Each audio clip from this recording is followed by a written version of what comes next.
Salut, c'est Christophe pour le podcast du Turf. Allez, aujourd'hui, on va s'amuser à analyser un peu le Grand Prix de Paris qui a lieu demain, parce que là, aujourd'hui, donc on est samedi 24. Donc, bon, j'ai quand même bien enchaîné les podcasts là dernièrement. Aujourd'hui, il y en a pas. Et puis bah en plus, comme en plus c'est la course du Quintet sur le plat, moi je t'ai déjà expliqué que moi j'y connais strictement rien en plat, j'ai pas la cogite du plat, donc moi j'analyse rien du tout, je préfère pas dire de conneries, donc je laisse tomber le plat. C'est pas pour moi le plat. Donc moi je préfère m'intéresser au trot, voilà. Donc demain Grand Prix de Paris, waouh, super, super, super Grand Prix demain. C'est le marathon des chevaux quoi, hein, le Grand Prix de Paris, hein, c'est vraiment c'est le gros truc. Les chevaux, donc c'est un groupe 1 qui vont courir sur combien? Ils vont courir sur 4500 mètres. Donc voilà, il n'y a pas beaucoup de courses qui permettent ce genre de choses. Donc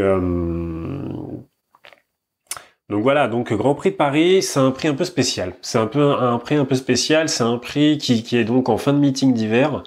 Où en général, bah après les chevaux, ils se reposent un peu parce que ça les casse complètement, quoi. Hein. C'est vraiment faire 4500, non pas 4500, mais 4150 mètres. Je crois qu'ils font deux fois, ils partent du fond, je crois, et puis ils font deux fois le tour de la piste. Deux ou trois fois, je me souviens plus. Bon, bref, non, deux fois, je crois, à mon avis, je crois, ça doit être ça. Ouais. Et puis, donc du coup, ça les casse, quoi, les chevaux. Hein, c'est voilà. Donc c'est déjà les courses de quintet, c'est pas du tout évident à analyser. Alors si en plus là c'est vraiment des groupes 1 où les chevaux ils se tiennent tous quasiment, enfin je veux dire, en fait tu sais dans ce genre de course, t'as un peu les chevaux qui viennent juste pour regarder s'il y a des fleurs sur les côtés, tu vois, sur le côté de la piste. T'en as qui viennent parce qu'ils sont en bonne forme et alors moi je te parle des entraîneurs. Les entraîneurs, ils pensent que leur cheval peut faire une bonne perf du coup, bon, ils ont jamais fait ce type de course, tu vois, mais bon, on sait pas trop, tu vois, c'est pas vraiment la course visée. Et il y en a, tu vois, ils ont vraiment visé la course. Donc, ce qui est important, c'est un peu de garder ça à l'esprit, si tu veux, d'essayer de savoir, bah voilà, qui, comment dire, de faire un peu l'équilibre entre qui a visé la course et qui a de bonnes chances de prendre une place, tu vois, parce que bah il y a la forme, il y a la réussite, on connaît pas encore les limites du cheval et du coup, tu vois, c'est assez intéressant un peu de faire ce genre d'analyse. Alors donc c'est un groupe 1, donc voilà, hein, je crois que c'est le dernier groupe 1 de l'hiver, ça, je crois si je ne m'abuse. Et ce qu'on peut noter aussi, c'est que bah il y a quand même il y a l'absence du gros favori qui était favori l'année dernière, c'est Bold Eagle, donc qui a fait complètement l'impasse. Donc Sébastien Garato a fait complètement l'impasse sur ce prix. Je pense que le cheval ils l'ont mis au repos là, et je pense qu'ils vont faire d'autres choses pour lui. Alors donc on commence, donc il y a combien? Il y a 14 partants, je crois, c'est ça. Il y a 14 partants. Donc je commence par le numéro 1. Alors moi je te le dis, bon tu vas voir, j'ai gardé combien? J'ai gardé 5 chevaux. J'ai gardé 5 chevaux qui à mon avis se détachent. Toujours la même chose, hein, je me justifie un petit peu, mais bon, je préfère quand même que les choses soient claires. Moi les 5 chevaux, c'est vraiment des choix que je fais moi. Évidemment, c'est compliqué de faire ces choix, tu vois. Je viens juste de faire l'analyse. J'ai regardé les replays, les machins. C'est compliqué parce que les chevaux se tiennent vraiment, tu vois. Donc parfois tu vois, il y a pas grand chose, tu vois, pour que je passe que je garde à ce que je raye, tu vois. Donc voilà. Après, bon voilà. Bon, mais en tout cas, je t'explique pourquoi je raye, je t'explique pourquoi je garde. Donc le numéro 1, Captain Sparrow. Alors Captain Sparrow. C'est un cheval qui est pas du tout habitué à faire ce genre de course, mais tu vois là il y a peu de temps, il a fini deuxième d'un groupe 1 quand même derrière Cash, comment il s'appelle, je me souviens plus, putain de merde. Attends, en plus je l'avais laissé derrière je sais plus qui, comment il s'appelle celui-là là. Attends juste 2 secondes, là j'ai une petite, c'est pareil. Voilà, Cashmaker, voilà, ça y est, ça me revient. Donc derrière Cashmaker, donc il a fini premier d'un groupe 1, donc là tu vois c'est un groupe 1, donc tu vois, je veux dire, le cheval, il est quand même, il est bien dans son lot, donc c'est un cheval qui est jeune, donc Moi, c'est quelque chose. Enfin, moi, je l'ai gardé. Moi, je le garde. Ce cheval, je le garde. Je t'explique pourquoi. Parce que, à mon avis, pour gagner, ça va être compliqué. Parce que je vais t'expliquer. Je pense qu'il y a un grand favori, à mon avis, qui est absolument pas. Il y a un ou deux favoris pour moi qui sont imbattables dans cette course. Et on verra lesquels c'est tout à l'heure. Mais moi, je le vois bien quand même finir dans les 3 premiers. Voilà. Parce que je pense qu'on ne connaît pas les limites de ce cheval. Franchement, il a tourné une 13,5 là sur 2850 mètres. Moi je trouve que c'est quand même pas mal hein, derrière un cheval que voilà. Il a pris quand même. Ce qu'il faut savoir aussi, c'est que dans l'année 2017, il a gagné, je crois, 60 000 euros, je crois, donc ce qui est pas grand chose en soi, tu vois. Mais déjà en 2 courses là, il a déjà pris tous les gains de ce qu'il a fait dans l'année 2017. Donc je pense que l'année 2018 pour lui là, pour Captain Sparrow, ça s'annonce quand même pas mal. À mon avis, il a beaucoup de gains encore à prendre. Et je pense que dans ce prix de Paris, alors voilà, c'est un peu le voilà. Moi je le garde parce que je le trouve vraiment en bonne forme et je pense que ça peut être un peu la surprise, tu vois. À mon avis, au betting, il va être complètement délaissé. Moi, je te le dis, je pense que ça peut être un bon coup à faire, tu vois, ne serait-ce que tu mises placé, tu vois. À mon avis, si tu mises placé, tu peux avoir quelque chose de pas mal, d'accord? Voilà. Captain Sparrow, moi je garde. Diablo du Noyer, je raye.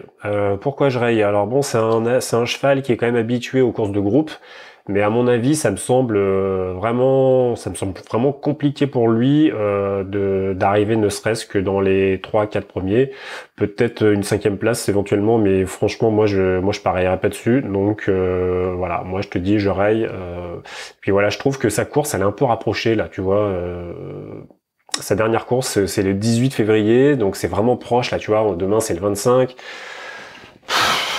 Enfin voilà quoi, c'est moins de 10 jours, tu vois là il va faire quand même 4500, 4000, oh putain j'ai du mal avec mes 4500 là, non il va faire quand même plus de 4000 mètres, voilà, moi ça me semble un peu compliqué pour lui, donc je préfère, de mon côté je préfère le rayer, parce que je pense qu'il y a d'autres chances qui sont bien avant lui.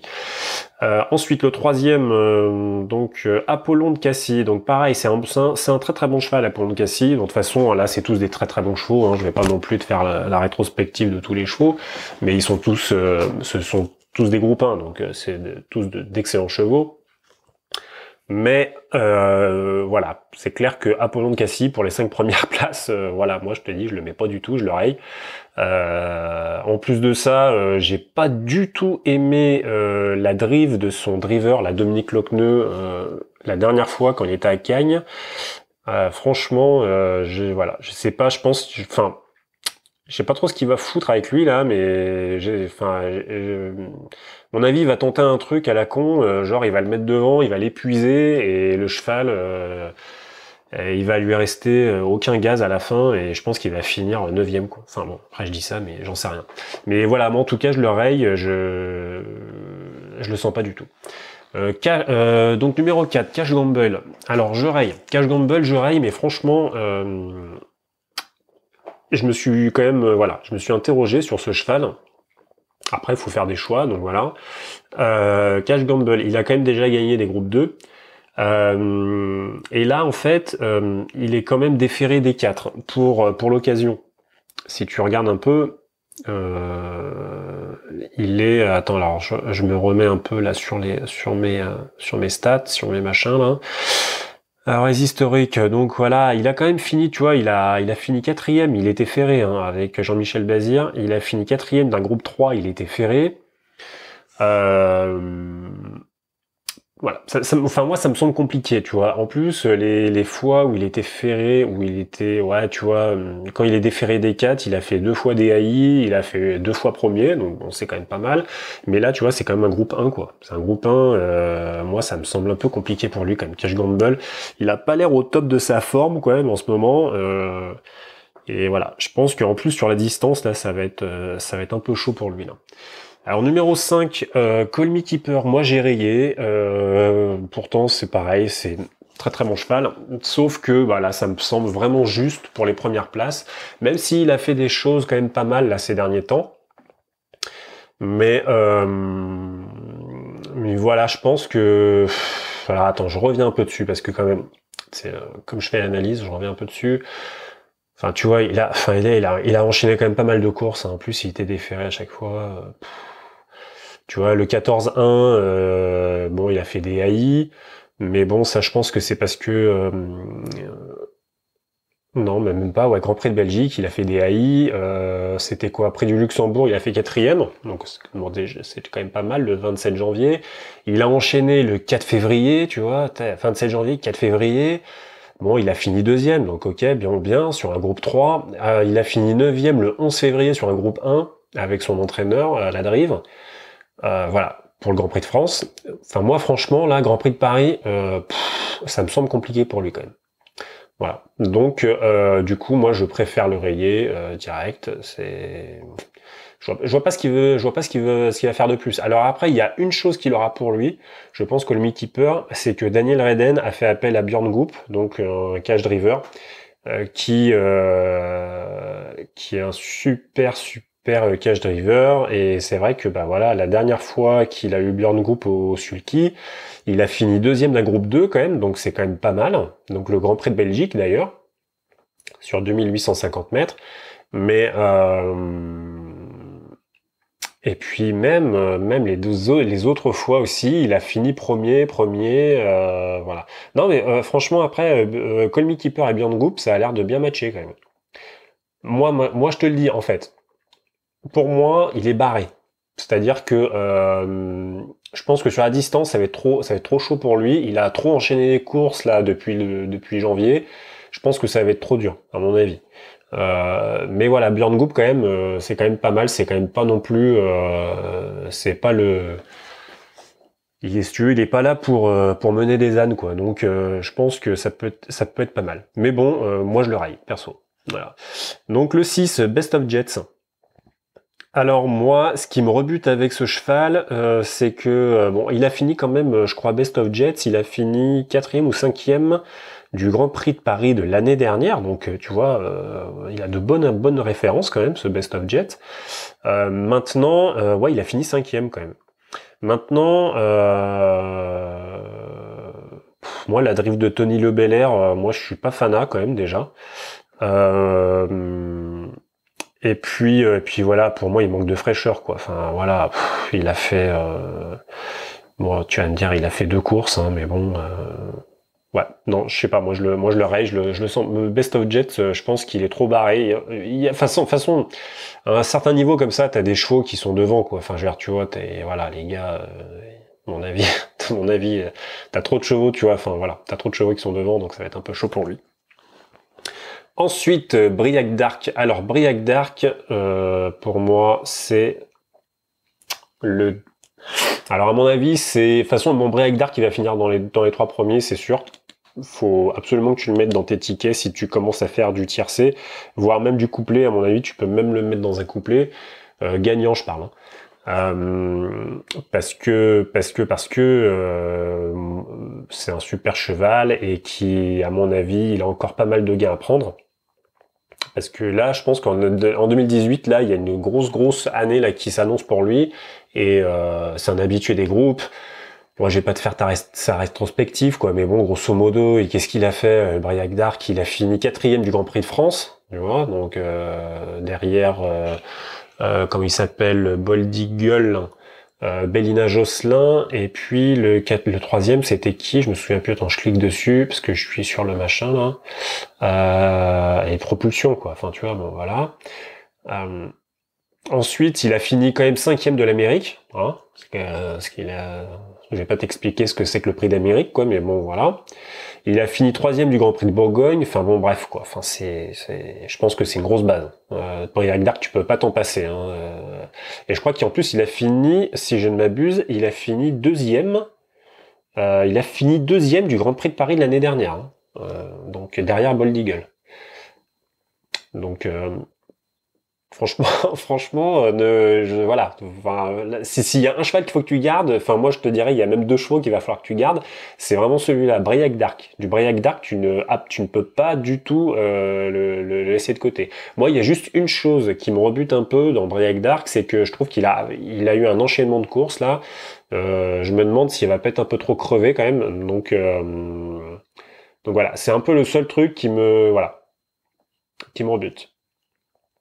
Mais sinon, sinon c'est voilà, c'est clair et net, hein, c'est un super cheval qui t'as rien à lui reprocher, quoi. Donc en plus je trouve que depuis qu'il est passé chez Thierry Duval d'Estaing, il a vraiment passé des paliers, quoi. Avant il était chez Franck Anne et franchement c'est quand même pas mal. Tu vois, l'année dernière il a fini deuxième, tu vois, il avait vachement plus de fraîcheur. Tu vois, sa dernière course c'était parce que bon la course de l'année dernière du Prix de Paris c'était le 26 février 2017.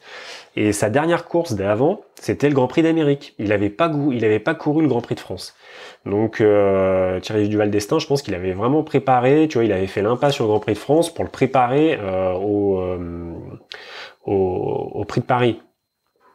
Et il avait fini donc 5e du Prix d'Amérique déjà, tu vois.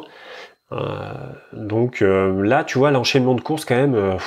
Alors bon, c'est sur 2100 mètres, hein, le Grand Prix de France. Hein, c'est du départ au start. Les chevaux, ils font quand même beaucoup moins d'efforts. Mais bon, quand même, quoi. Voilà, moi, c'est un peu le seul truc qui me rebute un peu. Mais je pense que, voilà, vu la valeur du cheval, si tu veux, ça va être compliqué pour toi de t'en passer dans tes tickets si tu commences à faire des tickets de combinaison. Ensuite, le 8, Cara Williams. Cara Williams, alors écoute, Cara Williams. Que dire de Cara Williams? Cara Williams, moi j'ai beaucoup hésité avec Cara Williams parce que je sais pas. Là, vu sa forme, là, j'ai un gros doute quand même. Moi je le garde, je te le dis, je le garde. Mais en fait, il a quand même pris quasiment 500 000 € de gain l'année dernière et il a quand même gagné en septembre 2017 le critérium des 5 ans qui est sur 3000 mètres, qui est une distance qui peut à peu près se rapprocher, enfin même s'il y a quand même plus de 1000 mètres de plus, ce qui est pas rien non plus, mais bon, il y a peu de chevaux, si tu veux, qui ont des références sur ce type de distance, les 4150 mètres. Hein. C'est ça, il y en a pas beaucoup, tu vois, qui font ça, quoi. Maintenant, Cara Williams, moi je pense qu'il a il a vraiment un truc pour lui. En fait, il a deux choses. Pour moi, Cara Williams, il a l'entraînement de Sébastien Garato. Et deuxièmement, comparé aux autres, il a eu un mois pour se reposer. D'accord? Donc effectivement, il s'est mis au galop dans le Grand Prix d'Amérique. Mais en fait, il s'est mis 2 fois au galop là.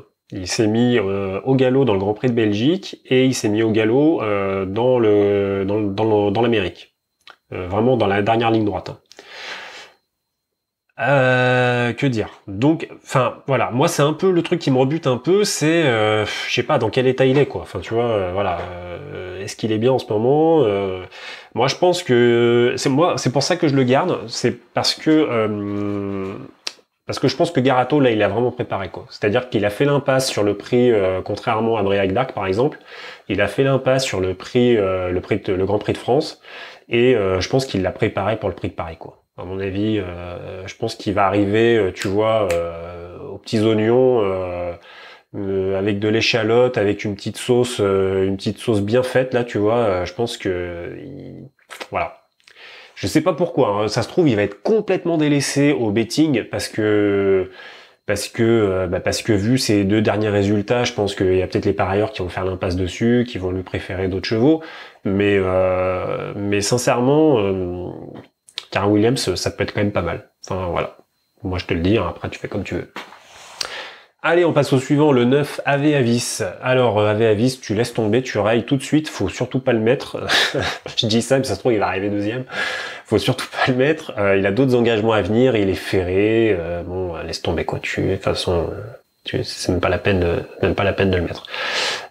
Billy, numéro 10, j'ai rayé. Alors, j'ai rayé, pourquoi? Parce que déjà, il y a une chose qui me rebute, c'est que quand tu regardes tout son historique, il a absolument rien montré, mais jamais à l'attelé. C'est un cheval de montée, de trop montée, Billy. Alors, tu vas peut-être me dire, ouais, non, mais pourquoi ils le font courir là, tu vois? Moi, je pense que en fait, il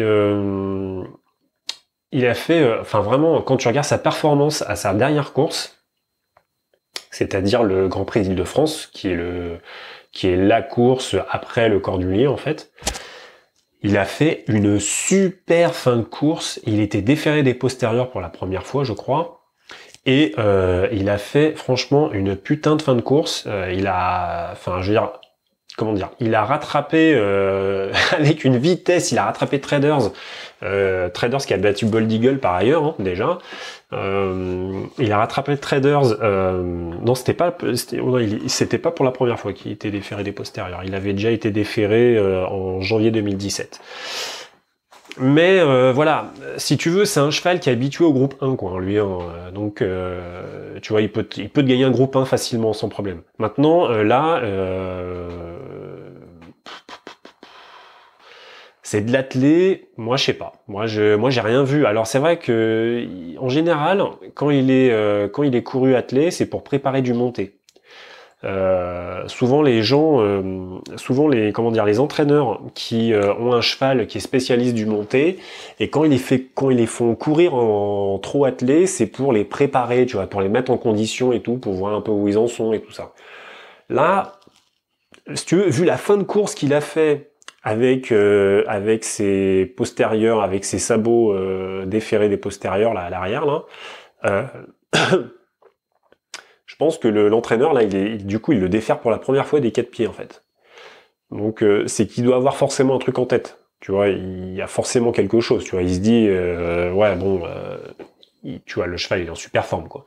Moi maintenant, moi je l'ai rayé parce que il a rien montré à l'attelé, et 2, il a quand même enchaîné donc 3 courses en 2018, dont le prix du Calvados qu'il a gagné haut la main, le prix du Cornulier qui a été très compliqué, qui a été très difficile pour lui. Bon, il a fini quand même 3e, hein, mais bon voilà. Et puis il a fini 2e du prix d'Île-de-France. Voilà. Moi je pense que ça me paraît quand même compliqué pour lui. Après, bah voilà. Voilà. Enfin, pour moi, il y a d'autres chevaux qui sont devant, quoi. Ensuite, Django Reef. Bon, Django Reef, tu laisses tomber, c'est trop juste. Il y a beaucoup trop. Il y a des chevaux qui sont largement devant lui, donc moi je l'écarte, même si toujours la même chose. Hein, c'est toujours pareil. C'est compliqué d'écarter des chevaux parce que bah ils se tiennent un peu tous, hein, tu vois. Donc bah faut prendre à un moment donné, faut prendre des risques. Hein, c'est comme ça. Donc moi je préfère l'écarter quand même, Django Reef. Même si attention, Philippe Allaire, moi je me méfie aussi beaucoup. Ça peut être quand même, voilà, ça peut être pas mal. Hakim du Cap-Vert, je raye. Donc il a rien montré du tout de probant, il est ferré, je pense que Francan il doit le préparer pour autre chose, mais je sais pas pourquoi il doit le préparer, mais en tout cas ouais, il m'a rien montré, donc moi je laisse tomber en fait, ça m'intéresse pas, je laisse. Il est complètement barré pour les places. Bélina Josselin, numéro 13. Alors, à mon avis, Bélina Josselin, elle sera favorite ou deuxième favorite. Elle a quand même fini 4e l'année dernière du prix de Paris. Et en plus, elle a quand même eu une course bien cachée, tu vois. Donc, bon, elle a pas fait trop d'efforts. Jean-Michel Bazir, bon, de toute façon, il la connaît par cœur. De toute façon, regarde, t'as vu la fin de course qu'elle a faite. Je t'invite à regarder en replay, hein, si ça t'intéresse. Elle a fait j'avais fait un podcast là-dessus d'ailleurs. Elle a fait une putain de ligne droite là dans le Grand Prix de France, où en fait elle a battu du coup Propulsion et puis Bold Eagle. Là, c'est quand même sur 4150 mètres. D'accord. Donc même si Bazir il la connaît super bien, et puis que c'est un super driver évidemment, on le connaît, on sait tous ce qu'il sait faire. Moi ça me rebute un peu. Je sais pas si elle va finir comme, enfin ouais, je pense que moi je la vois bien finir 4e, tu vois, pareil, comme de l'année dernière quoi. En plus si les chevaux là ils ont enchaîné les courses et tout. Je pense que déjà c'est sa dernière course de l'année, enfin de l'année du meeting d'hiver. À mon avis, Jean-Michel Bazir va laisser le reposer. Donc de toute façon, elle va tout donner, hein, ça c'est sûr. Parce qu'après, il va la laisser se reposer. Elle va tout donner. Et puis il y a une deuxième chose, moi, qui me rebute un peu chez elle, c'est en fait, alors je la connais pas évidemment, hein, mais elle m'a l'air un peu peureuse en fait. C'est-à-dire qu'elle a l'air de se foutre au galop pour tout et n'importe quoi. Et moi, ça, je sais pas. Ça, tu vois, j'ai un peu peur. Enfin, du coup, ça me semble pas super fiable en fait. C'est une super jument, ça y a absolument rien à dire. C'est pas pour rien qu'elle a battu Bold Eagle et tout la dernière fois. Ça, c'est clair et net. Maintenant, ça me semble vraiment compliqué. Voilà, ça me semble vraiment compliqué quoi. Là, je sais pas. Pour les 4150 mètres. Après, peut-être que Jean-Michel Bazir, il se dit qu'elle est en super forme et puis qu'il faut, tu vois, qu'il faut y aller, hein. C'est possible aussi, hein. Donc voilà. Après à voir. Je garde, attention, je garde. Hein. Moi je dis dans les 3 premiers, faut garder. Hein. Dans les 3-4 premiers, faut garder. Mais de là gagner la course, moi je suis pas sûr. Allez, et le dernier, numéro 14, Bird Parker. Donc là, pour moi, c'est the base. Là, voilà, c'est le gros favori, quoi, à mon avis. En plus, il n'y a pas Bold Eagle, il n'y a pas Ridley Express. C'est un cheval qui a une tenue qui est, voilà, quoi. C'est un cheval de tenue, quoi. Ça, pour moi, c'est le gagnant, en fait. Pour moi, il va gagner le prix de Paris. Il a fini, je crois, 3e l'année dernière. Il a tracé une ligne droite d'enfer l'année dernière. Il est venu justement mettre dans le vent Lina Josselin. Ouais, je pense que Bird Parker, là, je pense qu'il va gagner, quoi, à mon avis. Donc voilà. Donc moi, je garde qui? Je garde Captain Sparrow, le numéro 1. Je garde Briac Dark, le numéro 7. Je garde Cara Williams, le numéro 8. Je garde le numéro 13, Bélina Josselin, et le numéro 14, Bird Parker. Après, toujours la même chose. À mon avis, la grosse base que tu dois te faire, c'est Bird Parker. Je pense que tu peux pas passer à côté, c'est pas possible. Voilà.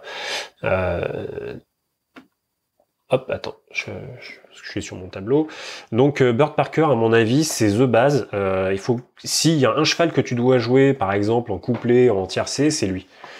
Et en tiercé, par exemple, si tu le joues en tiercé, tu le joues ou en premier ou en deuxième, mais ne le mets pas en troisième. Par exemple, tu vois, ça pourrait être intéressant de faire Bird Parker, Briac Dark, donc c'est-à-dire ça fait 14, 7 et 1, tu vois, ou 14, 7 et 8. Tu peux faire ça, ou alors après, tu peux mettre, par exemple, j'en sais rien, moi, 13, 14, 8, enfin tu vois, Bélina Josselin, Bird Parker, Cara Williams, Bélina Josselin, Bird Parker, Briac Dark. Tu vois, t'échanges un petit peu comme ça, t'essayes de voir un peu des combinaisons. Mais n'en fais pas trop des tickets, hein, surtout, hein, te prends pas la tête. Hein, essaye plutôt, j'avais déjà expliqué dans des podcasts, ça, essaye plutôt de mettre, si vraiment il y a des tickets que tu dois faire, en fait, il faut que tu prennes des risques, en fait. C'est con, hein, mais par exemple, imagine, si tu fais un ticket 14, 13, 7, c'est-à-dire Bird Parker, Bélina Josselin, Briac Dark, ton ticket il va rapporter que dalle. Tout le monde va faire ce ticket. Tout le monde va le faire. Donc c'est franchement, moi je te le dis, ça sert à rien. Après voilà, à part si tu veux vraiment risquer gros et que tu mets 100 € dans un ticket tiercé où il va te rapporter du coup, je sais pas si le tiercé il paye 18 € dans l'ordre, mais je suis même pas sûr que tu peux mettre 100 € d'ailleurs. Enfin moi je dis ça, mais en fait j'en sais rien en fait. Mais voilà, à part si tu fais au-delà d'un ticket de 1 € si tu veux, sinon ça sert à rien. Vaut mieux que tu fasses un ticket d'1 €. Mais avec une combinaison qui soit un peu plus spéculative. Tu vois, par exemple, tu mets Captain Sparrow, par exemple, dans les 3 premiers, tu vois, ça peut être intéressant. Tu vois, tu mets Cara Williams, qui à mon avis, Cara Williams, il va être complètement délaissé, j'en sais rien, tu vois, mais je pense qu'il va être délaissé, vu ce qu'il a montré ces derniers temps. Je pense que les parieurs, ils vont pas avoir trop confiance, quoi. Donc, tu vois, tu peux essayer ce genre de combinaison. Mais bon, à mon avis, si par exemple tu joues en simple gagnant, tu peux jouer donc Bird Parker qui va pas payer grand chose, mais après, tu sais, tu vois par exemple, je t'ai donné c'est la 3e analyse du quintet que je te donne. Moi, je t'avais déjà donné 2 grosses bases et les 2 grosses bases sont arrivées premiers. Après, ça dépend comment tu gères tes mises en fait. Tu vois ce que je veux dire? C'est sûr que si tu fais des mises à masse égale comme on dit, bah voilà, si tu as misé sur des gros favoris comme ça, tu vas pas gagner grand chose quoi si tu veux. Mais après, si tu réfléchis un petit peu à miser différemment, tu vois, tu peux vraiment multiplier tes gains. Tu vois ce que je veux dire, en misant pas grand chose en fin de compte. Mais voilà, après, souvent les gens, qu'est-ce qu'ils veulent? Ils veulent genre du gros tocard qui arrive à 30 contre 1, tu vois, des trucs comme ça. Bon, après, c'est compliqué parce que surtout sur des courses comme ça de groupe 1, c'est les meilleurs chevaux qui s'affrontent, c'est les drives qui font les différences. Donc après, Voilà. Faut voir. Mais bon, en tout cas, pour moi, Burt Parker, c'est la grosse base. Moi, je pense que tu as deux grosses bases, à mon avis. Hein. C'est Burt Parker et Briac Dark. D'accord? Donc, numéro 14, numéro 7. Je pense que ces chevaux-là, tu peux pas t'en passer. C'est pas possible. S'il y a quelque chose, s'il y a vraiment, comment dire, si tu dois jouer en couplet ou en tiercé avec ces chevaux, c'est vraiment avec ces deux chevaux-là, d'accord? Et après, tu les joues, en fait, ces chevaux, tu les joues en champ avec les autres que je t'ai donnés. Après, à toi de voir si tu veux intégrer d'autres chevaux que moi que j'ai rayés, mais bon, voilà. Mais à mon avis, Briac Dark et Burt Parker, je pense que c'est les deux chevaux là qui vont arriver premier ou deuxième. Voilà, donc bon, à 30 minutes, ça va, hein. Je te dis à bientôt et voilà, je te souhaite de bons jeux. Bye.